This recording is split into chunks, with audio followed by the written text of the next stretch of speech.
Alors nous avons constaté ici au Sénat, par des remontées de terrain, de la part des services départementaux d'incendie et de secours, de la part de la Fédération des sapeurs-pompiers, que les pompiers sont de plus en plus l'objet d'agressions et que le nombre d'agressions par an a explosé. C'est pourquoi j'ai été nommé rapporteur d'une proposition de loi qui a été votée au Sénat il y a maintenant une dizaine de jours.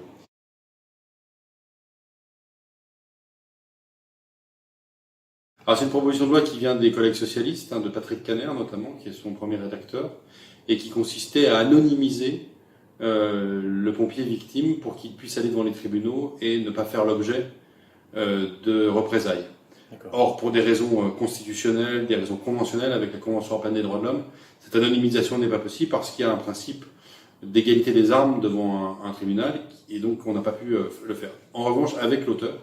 de la proposition de loi, on s'est mis d'accord pour que cette anonymisation soit étendue aux témoins d'une agression, qui d'ailleurs sont souvent des pompiers, et qui, eux, pourraient témoigner sous couvert d'anonymat. Parce qu'il y a déjà un dispositif qui existe dans le droit français, et qu'on a donc permis d'étendre au Sénat, et qu'on proposera donc évidemment à l'Assemblée nationale quand le texte sera repris.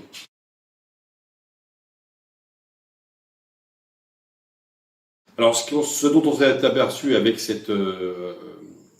proposition de loi, c'est qu'il était nécessaire de creuser le sujet. Et donc le Sénat, au titre de ses pouvoirs de contrôle, il peut aller travailler un sujet de fond avec des moyens et de manière collective, c'est-à-dire que plusieurs sénateurs puissent,